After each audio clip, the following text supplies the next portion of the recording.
आँख पे लाइट आ रहा है, इसको कम कर दिए थोड़ा सा। और ऑडियंस पे लाइट बढ़ सकती हो तो वो भी बढ़ा दीजिए। ऐसा कोई काम ऑडियंस में नहीं हो रहा है जिसे मैं देख नहीं पाऊँगा, तो इसलिए ऑडियंस पर भी लाइट थोड़ा सा दे दीजिए, तो मुझे वो दिखते रहेंगे लोग, तो आसानी होगी।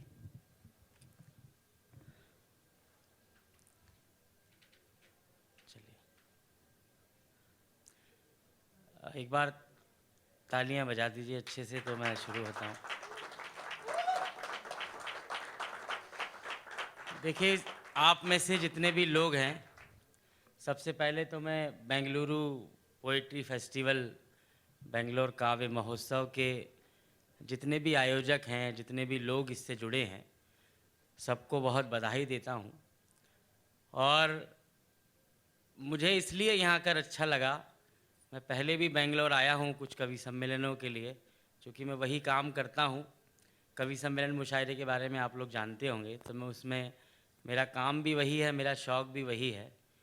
और बेंगलोर पोएट्री फेस्टिवल के पिछले आयोजनों के बारे में जब मैंने देखा, जब मुझे सौरभ भाई का कॉल आया कि आपको इसमें हम चाहते हैं, तो यकीन मानिए कि मुझे अपने काम पर थोड़ा भरोसा और होने लगा कि एक हिंदी भाषी प्रदेश में एक इतना अच्छा आयोजन होता है जिसमें हिंदी के, और वो भी हिंदी मंचों के किसी सक्रिय कवि को आप लोगों ने इस तरह बुलाया। तो मैं सबसे पहले तो आप लोगों को बहुत बहुत धन्यवाद देता हूँ। और मुझे इतनी सी बस बात बता दीजिए, मैं जितना भी समय मुझे मिला है उसमें मैं आपको अलग अलग रंग की कविताएं सुनाऊंगा, जो जिसके लिए मैं जाना जाता हूँ या जो काम मुझे आता है। आप लोगों में से कितने लोगों ने मुझे सुना है पहले? एक, हाँ, फिर भी बहुत लोगों ने सुना है, ये भी बहुत ही होते हैं। और जिन लोगों ने नहीं सुना है उनके प्रति मेरी जिम्मेदारी थोड़ी ज़्यादा है। आप लोगों ने सुना है, आप भी उसी तरह सुनिए कि आप भी पहली बार सुन रहे हैं। मेरे काम में बस आपको ये करना होगा कि अगर आपको बात अच्छी लगेगी तो जैसे कि मुशायरे और कवि सम्मेलनों में होता है, तालियां और वाह आपकी मिलती रहेगी, तो मेरी गाड़ी चलती रहेगी। मैं धीरे धीरे आपको अपनी कविताओं से जोड़ता हूँ, चार चार पंक्तियों से मैं जोड़ूंगा। देखिए, जीवन का कोई भी अगर काम है, उसका आधार प्रेम है। हम जो भी काम करते हैं, किसी भी दुनिया का काम करें, किसी भी तरह का काम करें, तो मैं चार पंक्तियां पढ़ता हूँ, एक जगह का नाम पढ़ता हूँ कि अगर हम लोग ये जो इस तरह के उत्सव मनाते हैं, ये जो प्रेम बांटने हम लोग निकले हैं या बेंगलोर पोइट्री फेस्टिवल के लोग निकले हैं, ये प्रेम हम कहाँ सीखते हैं। मैं चार पंक्तियों में एक जगह का नाम पढ़ता हूँ, धीरे धीरे आप तक मैं पहुँचना शुरू करता हूँ, मुझे बताइएगा, मैं पंक्तियाँ आपको सौंपता हूँ। बताती थी जिसे दुनिया हमारी भूल का रास्ता, बताती थी जिसे दुनिया हमारी भूल का रास्ता, उसे खुशबू ने समझाया वहीं पर फूल का रास्ता। पढ़ा था जिस पे चलकर पाठ पहले प्यार का हमने, पढ़ा था जिस पे चलकर पाठ पहले प्यार का हमने, वो रास्ता था हमारे गांव की स्कूल का रास्ता, वो रास्ता था हमारे गांव की स्कूल का रास्ता। ताली इससे ज़्यादा बजानी होगी तो ही आगे धीरे से गाड़ी चल पाएगी, आप लोगों ने कम बजाई है। वो रास्ता था हमारे गांव की स्कूल का रास्ता। मैं थोड़ा सा, मैं जिन कविताओं के लिए जाना जाता हूँ उसमें अधिक संवेदनाएं, अधिक मार्मिकता और अधिक भावनाएं हैं। मेरे पास जो कुछ भी आज आपको सुनाने के लिए है, मैं चार बहुत ही संवेदनशील पंक्तियां आपको सुनाता हूँ। मैं हिंदी मंचों का कवि हूँ, मेरी एक जिम्मेदारी है। मैं एक छोटी सी घटना आपको सुनाता हूँ। 2 महीने पहले की घटना है। मैं ट्रेन की यात्रा में था, एक रेल की यात्रा में था। सेकंड एसी का सफ़र मैं दिल्ली से भोपाल के लिए कर रहा था। उसमें एक बुज़ुर्ग बैठे थे, बुज़ुर्ग अखबार पढ़ रहे थे और उन्होंने चश्मा पहना हुआ था, ग्लासेस लगाए हुए थे। उसकी एक डंडी टूटी हुई थी, और जैसा कि आम भारतीय परिवारों में होता है, वो चश्मा रिपेयर नहीं हो पाया होगा किसी कारण से, तो उन्होंने वहाँ पर एक डोरी या एक रस्सी बांध ली थी वो काम चलाने के लिए। ये बहुत साधारण सी घटना है हमारे देश में कम से कम, लेकिन उस 8-9 घंटे की यात्रा में वो लगातार मुझे दिख रहे थे, उनका चश्मा भी मुझे दिख रहा था। मैं पूरी जिम्मेदारी के साथ 4 पंक्तियाँ पढ़ता हूँ। मेरी पीढ़ी या मुझसे बाद की पीढ़ी ने अपने बुजुर्गों को, अपने सीनियर सिटीजन्स को एक अनजाने और एक अकारण तरीके से अलग कर दिया अपने आप से। मैं इस घटना से वो 4 पंक्तियाँ उठाता हूँ। अगर वो बात आप तक पहुँचेगी तो आपका समर्थन मिलेगा, ऐसा विश्वास मुझे है। ये घटना याद रखिए और मैं आज की शाम की सबसे संवेदनशील 4 पंक्तियाँ आपको सौंपता हूँ। बात आप तक पहुँचे तो मुझे बताइएगा। अलग होते हुए कोई ही अलग इतना नहीं दिखता। हम अलग हो गए लेकिन हमको पता नहीं चल पा रहा है कि कितना ज़्यादा हमने पीढ़ियों के बीच अंतर कर दिया। अलग होते हुए कोई ही अलग इतना नहीं दिखता, मगर ऊंचाइयों से नींव का हिस्सा नहीं दिखता। उन्हीं आँखों को चश्मे की कहीं ज्यादा जरूरत है।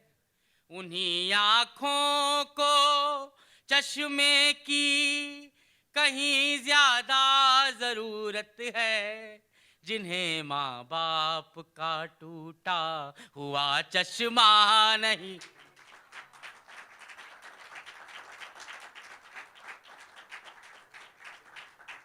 जिन्हें माँ बाप का टूटा हुआ चश्मा नहीं दिखता। बस इसी तरह का प्यार और समर्थन आप बनाए रखिएगा। मैं 4 पंक्तियाँ और पढ़ता हूँ। देखिए, मैं जो काम आज करने आया हूँ या पूरे 2 दिन के इस फेस्टिवल में जो काम हम सब कविता और साहित्य से जुड़े लोग करने आए हैं, हो सकता है वो काम हम ठीक से कर पाएँ या ना कर पाएँ, लेकिन आखिर में हम सब लोगों के प्रयास सराहे जाएंगे। हम कैसा करके गए इससे ज़्यादा हमारा प्रयास सराहा जाता है। मैं प्रेम का कवि हूँ, प्रेम का कवि मोटिवेशन की कैसे बात कर सकता है। मैं 4 पंक्तियाँ इसी सेंसिटिविटी की आप तक रखता हूँ, चूँकि आप लोग उस मनस्थिति में हैं अभी, मैं आपको सौंपता हूँ, सुनिएगा। पराजय का नहीं होता है कोई शोर मत कहना, पराजय का नहीं होता है कोई शोर मत कहना। जमाने में कहाँ होते हैं अब चित चोर मत कहना। मुझे लड़ना है दुनिया से अकेले अब तुम्हारे बिन। मुझे लड़ना है दुनिया से अकेले अब तुम्हारे बिन। अगर मैं हार जाऊं तो मुझे कमजोर मत कहना।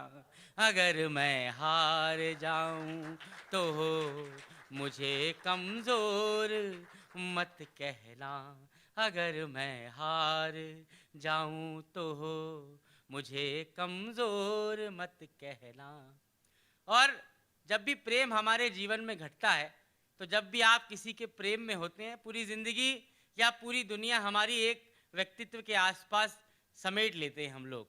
लेकिन हमको ये गलती बहुत बाद में जाकर समझ में आती है कि हमारी ज़िंदगी के उस सालों को हमने बहुत छोटा कर लिया। मैं 4 पंक्तियाँ पढ़ता हूँ, युवा पीढ़ी यहाँ पर है, थोड़ी मस्ती भरी पंक्तियाँ आप तक पहुँचेगी कि क्या ज़िंदगी भर हम करते रहे। अगर प्रेम में अगर आप हारे होंगे तो आपको बिल्कुल वो बात समझ में आएगी, आपके मतलब की बात है। अजब किरदार था जिसको हो निभाने में लगे थे हम। अजब किरदार था जिसको हो निभाने में लगे थे हम। जो पत्थर था उसे दरिया बनाने में लगे थे हम। बहुत से काम थे करने को जो बेहद जरूरी थे। बहुत से काम थे करने को जो बेहद बेहद ज़रूरी थे, मगर बस एक उसको ही मनाने में लगे थे हम, मगर बस एक उसको ही मनाने में लगे थे हम। और क्यों इस तरह की बातें सफल नहीं हो पाती है, वही संवेदना आप लौटाइएगा मुझे जो मैं आप तक भेज रहा हूँ। लगाए थे जो मिलकर पेड़, वही क्यों फल नहीं पाए। लगाए थे जो मिलकर पेड़, वही क्यों फल नहीं पाए। जन्म भर के थे जो वादे, कदम भर चल नहीं पाए। जला आया मैं अपने प्यार की हर एक निशानी पर, जला आया मैं अपने प्यार की हर एक निशानी पर। तेरे आंसू में भीगे खत हमारे जल नहीं पाए, मेरे आंसू में भीगे खत तुम्हारे जल नहीं पाए। और हम लोग जो काम कर रहे हैं, जो ये पोइट्री फेस्टिवल का काम है, एक काम हम लोग कर रहे हैं। बेंगलोर हमारे देश के सबसे विकसित शहरों में से एक है। यहाँ सारे काम होते हैं जिससे दुनिया में हमारा नाम है, लेकिन हम किताब पढ़ने लिखने वाले लोगों की ये महफिल है। पूरी दुनिया एक तरफ और इस कमरे में, इस हॉल में बैठे हम लोग एक तरफ। हम लोगों में और बाकी लोगों में क्या अंतर है, मैं 4 पंक्तियाँ आपको सौंपता हूँ, उसी मस्ती के साथ सुनिएगा। के अध बसे नगर में अपने ख्वाब लेके आए थे, अध बसे नगर में अपने ख्वाब लेके आए थे। हर सवाल का गलत जवाब लेके आए थे, हर सवाल का गलत जवाब लेके आए थे। प्रेम की गली में सब शराब लेके आए थे, हम बहुत खराब थे किताब लेके आए थे, हम बहुत खराब थे किताब लेके आए थे। पहले बता देते, मैं यहीं से शुरू करता अपनी बात। हम बहुत खराब थे किताब लेके आए थे। अब्बास ताबिश पाकिस्तान के एक शायर हैं। वो कहीं कहते हैं कि दश्त में प्याज बुझाते हुए मर जाते हैं, हम परिंदे कहीं पर जाते हुए मर जाते हैं। घर पहुंचता है कोई और हमारे जैसा, हम तेरे शहर से जाते हुए मर जाते हैं। और ये मोहब्बत की कहानी नहीं मरती, लेकिन लोग किरदार निभाते हुए मर जाते हैं। लोग किरदार निभाते हुए मर जाते हैं। ये आपने हमारे समय के उर्दू के सबसे बड़े शायरों में से एक अब्बास साहब की ये बात, यही बात एक हिंदी का कवि आपको सुनाना चाहता है। मैं 4 पंक्तियां इसी बात को अपने तरीके से कहता हूं, सुनिएगा। और ये बात क्यों हमारी भारत की धरती पर ही हो सकती है, सुनिएगा। कि एक घड़ी में साथ साथ जैसे 2 जन्म रहे, एक घड़ी में साथ साथ जैसे 2 जन्म रहे। जिंदगी के साथ जिंदगी से थोड़ा कम रहे, जिंदगी के साथ जिंदगी से थोड़ा कम रहे। थोड़े दिन तो जग में अपने प्यार के भरम रहे, फिर बची कहानियाँ न तुम रहे न हम रहे, फिर बची कहानियाँ न तुम रहे न हम रहे। के इतने दूर थे के दूरियों के मेल हो गए, हम नगर के पहले ही रुकी सी रेल हो गए, हम नगर के पहले ही रुकी सी रेल हो गए। अपनी अपनी याद से लिपटती बेल हो गए, तुम हमारा खेल हम तुम्हारा खेल हो गए, तुम हमारा खेल। तालियां बजाते रहो। अकेला मुझे ही नहीं काम करना है, आप लोगों का भी काम है कि तुम हमारा खेल हम तुम्हारा खेल हो गए। और इस तरह के जो आयोजन होते हैं, आपने कभी सम्मेलन की दुनिया देखी होगी यूट्यूब के माध्यम से या ऐसे भी, लेकिन बेंगलोर पोएट्री फेस्टिवल के जो लोग हैं, ये सारा गंभीर साहित्य की दुनिया, ऐसे साहित्य की जो किताब से जुड़ा है और सब समझने और जानने वाले लोग हैं। या मुझे अतिरिक्त कोई प्रयास नहीं करना है अपनी बात आपको समझाने के लिए। मैं 3 मुक्तक की एक मेरी श्रृंखला है तुम्हारे लिए की, वो मैं आपको सुनाता हूँ। इस तरह की महफिलों का हम इंतज़ार करते हैं कि कब आप जैसे श्रोता हमको मिलेंगे, जिनको हमको अपनी कविता सुनाने के लिए अधिक लटके झटके नहीं दिखाने होते, सिर्फ अपनी बात कहनी होती। मैं आप जैसे लोगों के नाम पढ़ता हूँ, सुनिएगा। कि मुझ में थी एक विकलता तुम्हारे लिए, विकलता मतलब बेचैनी। मुझ में थी एक विकलता तुम्हारे लिए, द्वार दीपक सजलता तुम्हारे लिए, और जो होता पता तुम यहीं आओगे, मैं न घर से निकलता तुम्हारे लिए, मैं न घर से निकलता तुम्हारे लिए। और जो मैं बता रहा हूँ कि ये इतना सब प्रयास, इतने सब नाटक नौटंकी मैं किसके लिए कर रहा हूँ यहाँ खड़े होकर, या हम जैसी दुनिया के लोग क्यों करते हैं, कि कितने चेहरे बनाए तुम्हारे लिए, सारे करतब दिखाए तुम्हारे लिए, यूं तो दुनिया को भी खूब भाए, मगर हम कहानी में आए तुम्हारे लिए, हम कहानी में आए तुम्हारे लिए। और बहुत जिम्मेदारी के साथ इसी श्रृंखला के अंतिम 4 पंक्तियां पढ़ता हूं। देखिए, जब हम किसी से प्रेम में होते हैं, मैं इन 4 पंक्तियों में एक बात कहना चाहता हूं कि जब प्रेम आपको हो तो सारा का सारा काम हम प्रेम के लिए करते हैं। अपने समर्पण की सर्वाधिक भावनात्मक पंक्तियां आपको सौंपता हूं, सुनिएगा।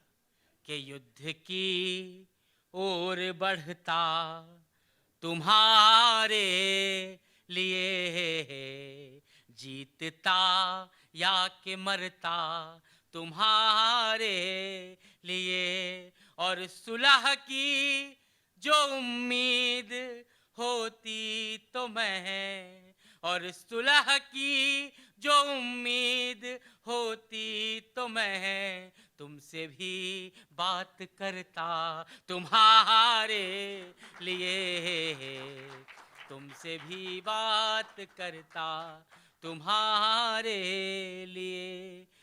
एक बार बताइए आपको कैसी लग रही है अब तक की बातें मेरी, तालियां बजा के बताइए, आप लोग कम बजा रहे हैं।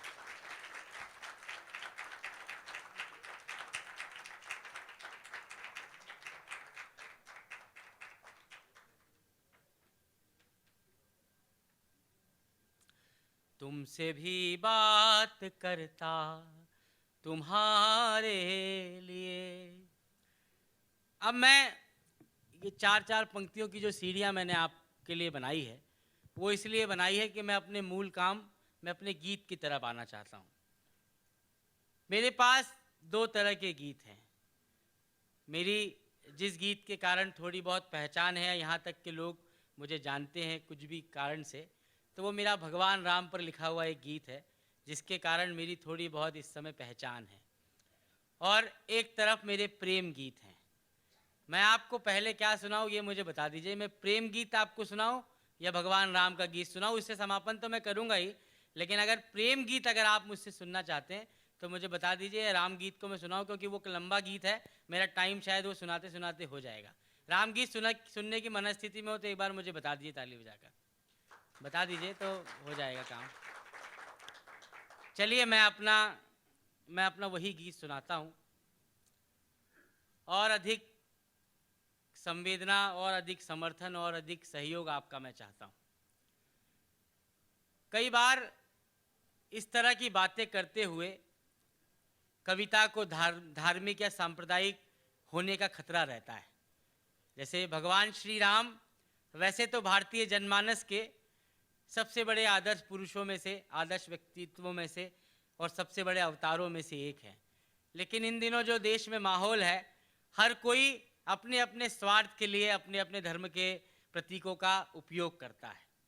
लेकिन मैंने 5 वर्ष पहले ये गीत लिखा था और इस गीत की का आधार इसकी भावभूमि सिर्फ इतनी थी कि राजनीति ने हमको कैसे भी राम दिखाए हो, भगवान राम असल में वो है जो हम सबके मन में बसते हैं। मैंने अपने गांवों में, वो किसी भी धर्म का व्यक्ति हो, अपने बचपन में हर किसी को राम राम करते देखा है। वो किसी भी धर्म का व्यक्तित्व हो, तब ये किसी के दिमाग में नहीं आता था कि राम हिंदुओं के हैं, कि राम मुसलमानों के हैं, सिखों के हैं, ईसाइयों के हैं। हमारे राम वैसे हैं जो आपके अभिवादन से लेकर हमारी अंतिम यात्रा तक राम नाम सत्य के नाम तक जुड़े हुए हैं। भारतीय जनमानस का राम भारतीय राजनीति के राम से बहुत बड़ा है। मैं आपको एक ऐसी यात्रा पर ले जाना चाहता हूं जो भगवान श्री राम के आशीर्वाद से मेरे जीवन में घटी है। मैं ये गीत आपको सौंपता हूं। इसकी यात्रा आपको, मैं याद रहूं ना रहूं, लेकिन इसकी कुछ पंक्तियां मैं आपको देकर जाऊंगा। मैं गीत सौंपता हूं, इसका मुखड़ा सौंपता हूं, फिर इसके बंद धीरे धीरे आप तक पहुंचेंगे। मैं प्रस्तुत करता हूं, सुनिएगा। कि सारा जग है प्रेरणा, जग है सारा प्रेरणा, प्रभाव सिर्फ राम है। सारा जग है प्रेरणा, प्रभाव सिर्फ राम है। भाव सूचियां बहुत हैं, भाव सिर्फ राम है। भाव सूचियां बहुत हैं, भाव सिर्फ राम है। पहला बंद सौंपता हूं। एक राम बीते दिनों आदि पुरुष ने दिखाए, और एक राम जिनकी बात मैं पिछले 5 वर्षों से कर रहा हूं। पहला बंद सौंपता हूं, एक एक पंक्ति आपका ध्यान चाहेगी और चौथी पंक्ति आपका समर्थन।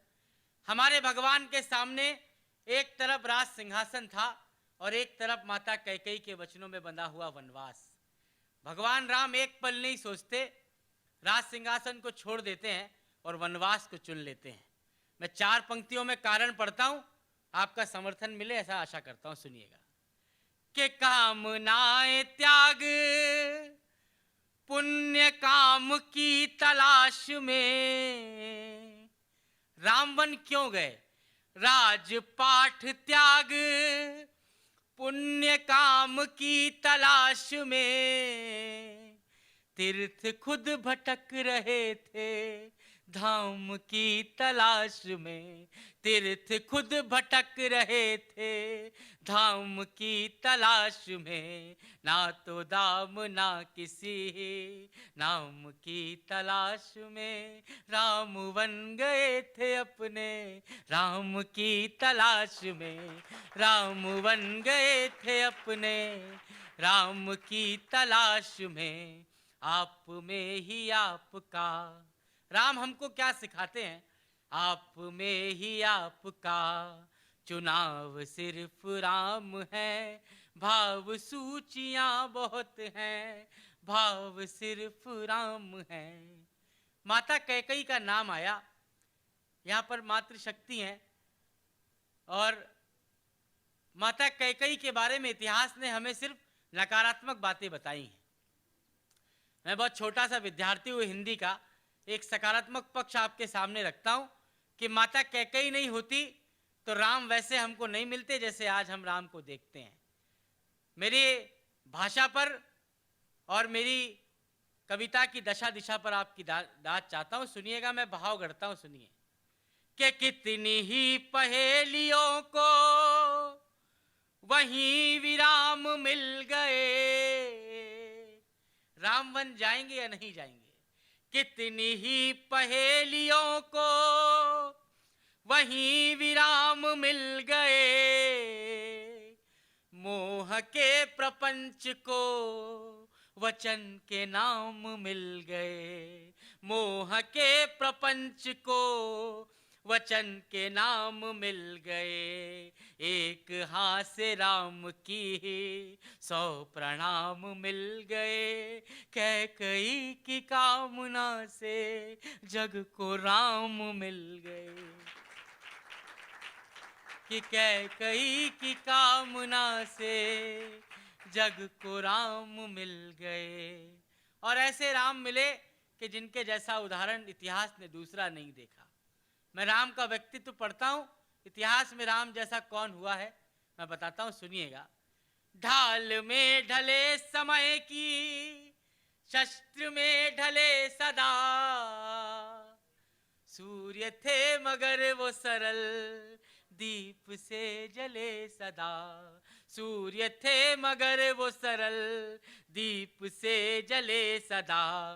ताप में तपे स्वयं ही, स्वर्ण से गले सदा। राम ऐसा पथ थे जिस पे राम ही चले सदा। राम ऐसा पथ थे जिस पे राम ही चले सदा। दुख में भी अभाव का, हम अपने दुखों को रोते हैं कि दुख में भी अभाव का, अभाव सिर्फ राम है। भाव सूचियां बहुत हैं, भाव सिर्फ राम है। और जो राम सबसे बड़े प्रेरणा पुरुष बने, वो पूरे जीवन भर क्या करते रहे। कई बातें भगवान राम के बारे में नकारात्मक कही जाती हैं, कई बातें सकारात्मक कही जाती हैं। मैंने राम कैसे देखे, मनुष्य योनि में जन्म लेने वाले हमारे भगवान पूरे जीवन भर क्या करते रहे, मैं पंक्तियां सौंपता हूं, सुनिएगा। के ऋण थे जो मनुष्यता के, वो उतारते रहे। ऋण थे जो मनुष्यता के, वो उतारते रहे।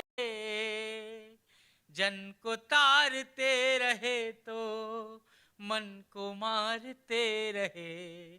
जन को तारते रहे तो मन को मारते रहे।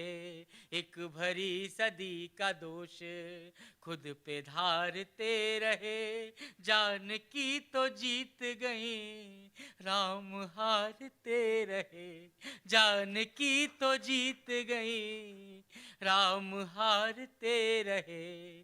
सारे दुख कहानियां हैं, दुख की सब कहानियां हैं।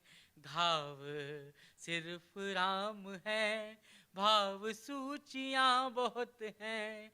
भाव सिर्फ राम है। तालियां बजाओ। भाव सिर्फ राम है। मैं जिस बात को लेकर यहाँ पर आया हूँ, आप लोगों को मैं सबको देख पा रहा हूँ, जिस संवेदना के साथ आप लोग सुन रहे हैं, बहुत प्रणाम करता हूँ आप लोगों को। एक पक्ष और उठाता हूँ रामायण से, क्योंकि मुझे लगता है कि ये मेरा उत्तरदायित्व है कि मैं अपनी बात उसी मर्यादा और उसी तमीज़ के साथ आप तक रखूँ। एक पात्र और हुए रामायण में, निषाद राज केवट। उनका प्रसंग इतना है कि उन्होंने भगवान राम को नदी पार कराई थी अपने नाव में बैठकर। एक ये दृश्य है और ये चार पंक्तियां मैं आपको एक शब्द चित्र खींचता हूं अपने शब्दों के माध्यम से, और निषाद राज कैसे इस पूरी कहानी में बड़े होते हैं मैं आपको सौंपता हूं।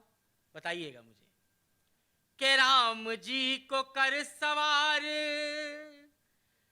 जन्म सवार ले गए। एक काम किया, भगवान राम को नदी पार कराई। के राम जी को कर सवार, जन्म सवार ले गए। जब नदी की धार में जगत की धार ले गए। जब नदी की धार में जगत की धार ले गए। यूं निषाद साथ में कथा का सार ले गए। उनको पार ले गए जो सबको पार ले गए। उनको पार ले गए जो सबको पार ले गए। और सबको पार ले जाने वाले भगवान इस धरती पर आए क्यों?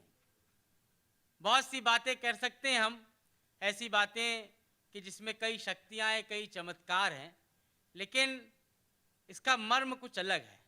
बहुत साधारण तरीके से एक बात कह दी जाती है कि भगवान राम ने रावण के संहार के लिए जन्म लिया था, लेकिन क्षमा कीजिएगा, इतने छोटे काम के लिए भगवान राम धरती पर नहीं आए होंगे। भगवान किस लिए आए, उससे पहले एक बात इतनी है कि रावण का संहार ही अगर उद्देश्य होता तो हनुमान जी कभी भी रावण को मार सकते थे, जामवन जी कभी भी रावण को मार सकते थे, बाली जो महीनों अकारण काख में लेकर रावण को घूमे वे कभी भी रावण का संहार कर सकते थे। अगर उस समय पृथ्वी पर यही एक उद्देश्य होता तो बहुत और लोग थे। लेकिन फिर मैं यहाँ की मातृशक्ति को संबोधित करता हूँ, राम के आने का, इस पृथ्वी पर आने का सबसे बड़ा कारण पढ़ता हूँ, मुझे बताइएगा। फिर इस गीत के अंतिम 2 बंद और हैं, फिर मैं सौंपता हूँ, सुनिएगा। नयन तकते थे जो रास्ता वहां आना जरूरी था। राम का आना क्यों जरूरी था, मुझे बताइएगा। चौथी पंक्ति पर सच कह दूं तो, नयन तकते थे जो रास्ता वहां आना जरूरी था, कहीं लंबी प्रतीक्षा का सुफल पाना जरूरी था। वहां रावण को हनुमत ही अकेले मार सकते थे, वहां रावण को हनुमत ही अकेले मार सकते थे, मगर शबरी के घर तो राम का जाना जरूरी था, मगर शबरी के घर तो राम का जाना जरूरी था। और वो राम जिनके जीवन में भावनाओं का सबसे बड़ा स्थान था। अंतिम 3 दृश्य हैं इस गीत के। इसमें एक दृश्य मैं आपको सुनाता हूं जो इस गीत का सबसे मार्मिक है। उसमें थोड़ा आपका अतिरिक्त सहयोग ऐसा चाहता हूं मैं। हो सकता है आप लोगों तक मेरी हिंदी उस तरह से ना पहुंचे, लेकिन मेरी बात अगर इन 4 पंक्तियों में पूछे, मुझे बताइएगा। अयोध्यावासी श्री राम को अयोध्या के बाहर छोड़ने गए। जब वो 14 वर्ष के वनवास के लिए जा रहे थे तो अयोध्यावासी अयोध्या के बाहर, नगर के बाहर छोड़ने गए। उनका ये हट था कि वे अपने भगवान के साथ, अपने राजा के साथ वन में जाएं। अगर राजा उनके भावी राजा जो होने वाले थे वो अयोध्या में नहीं रहेंगे तो उनके साथ हम भी वन में रहेंगे, पूरे अयोध्या वासियों ने तय कर लिया था। लेकिन राम उनसे कहते हैं कि आप ये हट मत करिए, मेरा कर्तव्य है, मुझे अपने वचन निभाने हैं, मुझे वनवास जाना है, मेरे प्रेम में मेरी पत्नी और मेरा भाई साथ में जा रहे हैं, लेकिन आप लोगों का कर्तव्य अपने परिवारों की तरफ है। और भगवान राम की प्रजा, राजा राम की प्रजा कहती है कि ठीक है, हम आपकी बात मानते हैं, हम अपने घरों की तरफ, अयोध्या की तरफ लौट जाते हैं, लेकिन एक काम करने की अनुमति आप दीजिए। आप अनुमति नहीं भी देंगे तो एक काम करने से आप हमें नहीं रोक सकते। मैं वो काम पढ़ता हूँ और मैं ये निवेदन करता हूँ कि मैं जिस भावभूमि पर आपको ले जाना चाहता हूँ वहां तक आप पहुंचेंगे। अयोध्यावासी राम से कहते हैं हम आपके साथ नहीं जाते। ठीक है, हम आपके साथ नहीं जाते, लेकिन एक काम करने से आप हमें नहीं रोक सकते। वो काम क्या है, सुनिएगा। के धूल भी चरण किए संजोए ना तो क्या करें। आप जाइए। के धूल भी चरण किए संजोए ना तो क्या करें। छाव जा रही थी धूप ढोए ना तो क्या करें। छाव जा रही थी धूप ढोए ना तो क्या करें। छुट रही थी सांस आस खोए ना तो क्या करें। जिनके राम जा रहे हों रोए ना तो क्या करें। जिनके राम जा रहे हों रोए ना तो क्या करें। और जिन राम को रोते हुए विदा किया, वो राम एक छल करके गए अपनी प्रजा के साथ। भगवान 14 बरस बाद लौटे और उनके साथ रहने का वचन दिया था, वो वचन भगवान राम ने अपनी प्रजा के साथ निभाया नहीं। रामराज की सबसे बड़ी विडंबना, जिस रामराज की बातें राजनीति अपने तरीके से करती है, कई लोग अपने तरीके से करते हैं, कि रामराज की सबसे बड़ी आयरनी, सबसे बड़ी विडंबना मैं पढ़ता हूँ, सुनिएगा। जिन राम को रोते हुए विदा किया, उन राम ने अयोध्या वासियों के साथ एक छल किया कि सबके अपने दुख थे, सबके सारे दुख छले गए, वो जो आस दे गए थे वो ही सांस ले गए। राम वापस आने का कह कर गए थे कि वो जो आस दे गए थे वो ही सांस ले गए।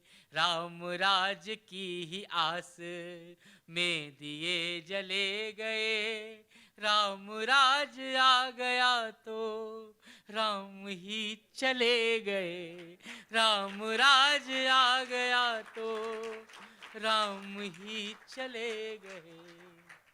हर घड़ी नया नया स्वभाव सिर्फ राम है, भाव सूचियां बहुत हैं, भाव सिर्फ राम है। मुझे अंतिम 8 पंक्तियां पढ़नी है। मैं जो गीत आपको सुना रहा हूं, मेरी भूमिका कितनी है?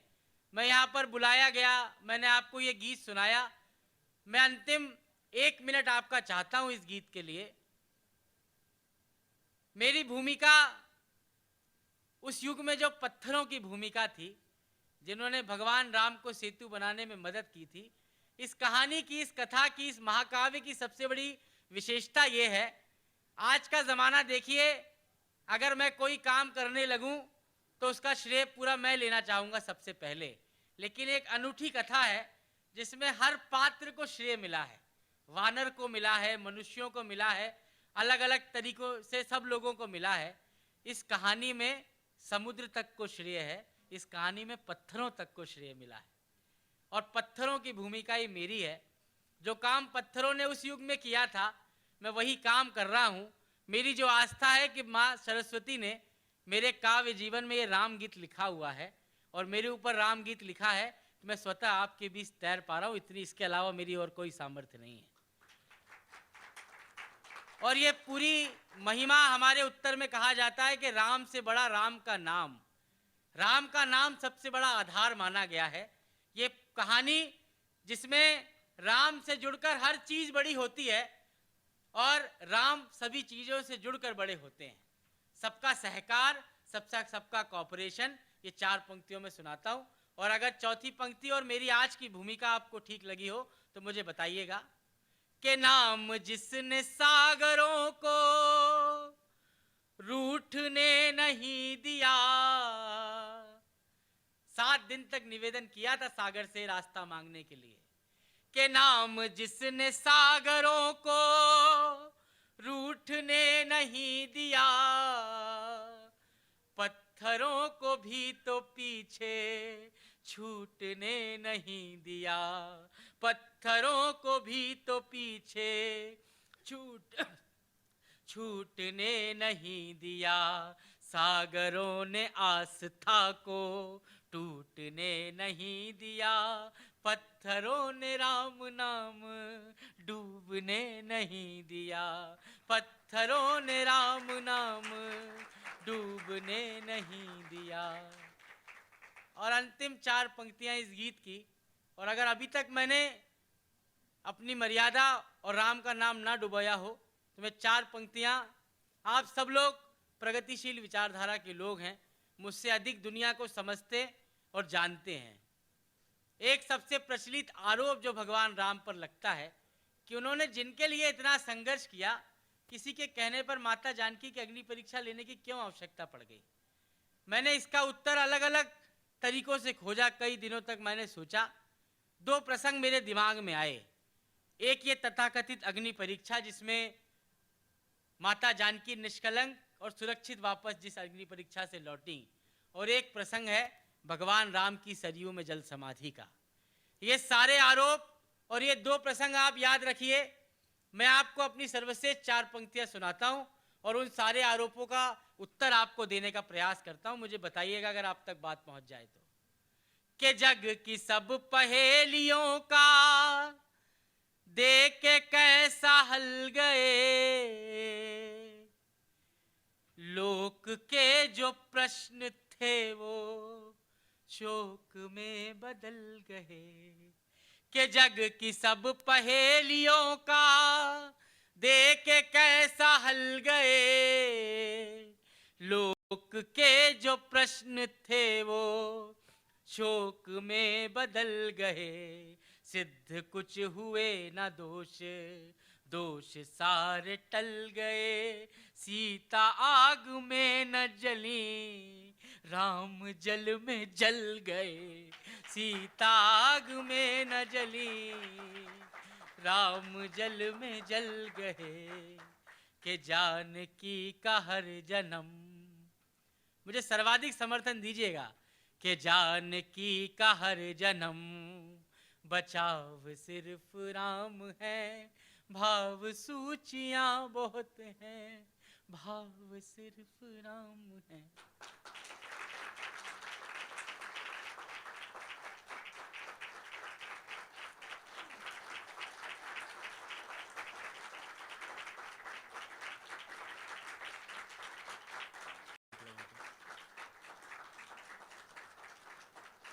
विश्वास कीजिएगा, मुझे नहीं आशा थी कि मैं इस गीत को यहाँ पढ़ूंगा और इस तरह आप लोग सुन लेंगे। मैं बहुत धन्यवाद देता हूँ आप लोगों को, बहुत धन्यवाद।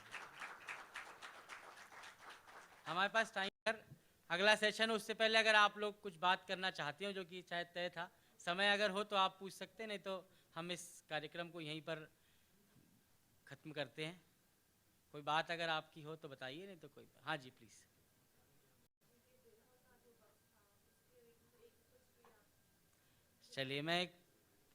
चलिए आखिरी 8 लाइन्स आपको सुनाता हूँ, क्योंकि माता जानकी की बात हो गई, फिर हम यहाँ ख़त्म कर देंगे कोई बातचीत का। मैंने अंतिम पंक्ति में कहा कि जानकी का हर जन्म बचाओ सिर्फ राम है। ये थोड़ी बात किसी को ऑफेंड कर सकती है कि माता जानकी क्या इतनी कमज़ोर थी कि उनको अपने बचाव के लिए राम की आवश्यकता पड़ सकती है। लेकिन मैंने जैसा कि कहा कि रामायण सहकारिता और प्रेम का सबसे बड़ा ग्रंथ है।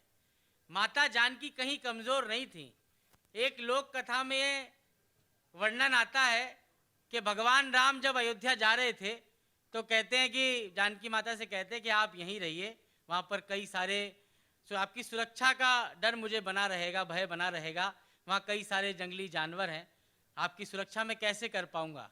तो अपने आत्मसम्मान में माता जानकी भगवान राम से कहती हैं कि जिस धनुष को तोड़कर आपने अपनी योग्यता मेरे लिए साबित की है, उस धनुष को मैं रोज सफाई में एक हाथ से अलग कर दिया करती थी। आप मेरी सुरक्षा की चिंता मत कीजिए। तो माता जानकी और भगवान राम की तुलना करेंगे तो गड़बड़ हो जाएगी, इनको छोटा बड़ा बताएंगे तो गड़बड़ हो सकती है। मैं इनको एक साथ एक बराबर रखकर आपको सुनाता हूँ। माता जानकी का एक पक्ष है कि जिन राम को हम देखते हैं, माता जानकी ने राम के उस व्यक्तित्व का निर्माण देखा है। माता जानकी कैसे इनके साथ हैं। हो सकता है कि माता जानकी राम को आगे रखा गया हो, इतिहास ने माता जानकी को उनके पीछे रखा गया होगा, लेकिन आज मैं एक बात आपको 4 पंक्तियों में साबित करके बताता हूं कि प्रेम का नया ही रूप गढ़ रही थी जानकी,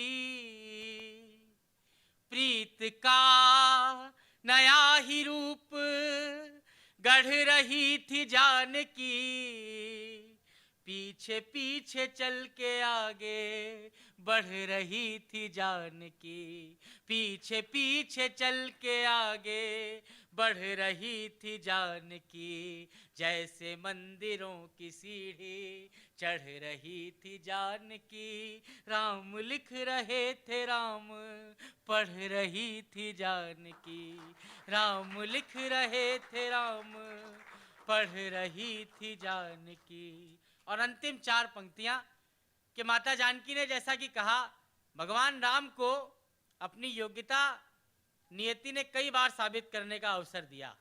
स्वयंवर से लेके रावण से लेकर आने से लेकर कई प्रसंगों पर माता जानकी को पाने के लिए राम ने परीक्षाएं दी, लेकिन ये कैसे संभव हो पाया, ये दोनों का प्रेम देखिए। और ये अंतिम 4 पंक्तियां कि राम की एक तरफ जिद थी और एक तरफ माता जानकी का समर्पण। सौंपता हूं, सुनिएगा। कि खो गई थी जो विजय। एक बार जीत कर लाए, रावण छल से माता जानकी को लेकर गए, फिर राम और सीता अलग हो गए, फिर जीत कर लाए, फिर किन्हीं प्रपंचों के चलते माता जानकी राम से अलग हो गई। कि खो गई थी जो विजय, उसी का सार जानकी, राम जिनको ढूंढते थे द्वार द्वार जानकी, राम जिनको ढूंढते थे द्वार द्वार जानकी। एक जीत कम थी जिनको ऐसी हार जानकी, राम भी तो जीत लाए बार बार जानकी, राम भी तो जीत लाए बार बार जानकी। बहुत बहुत धन्यवाद, आप लोगों ने इतना समय दिया, आप लोगों ने सुना, उसके लिए बहुत बहुत धन्यवाद।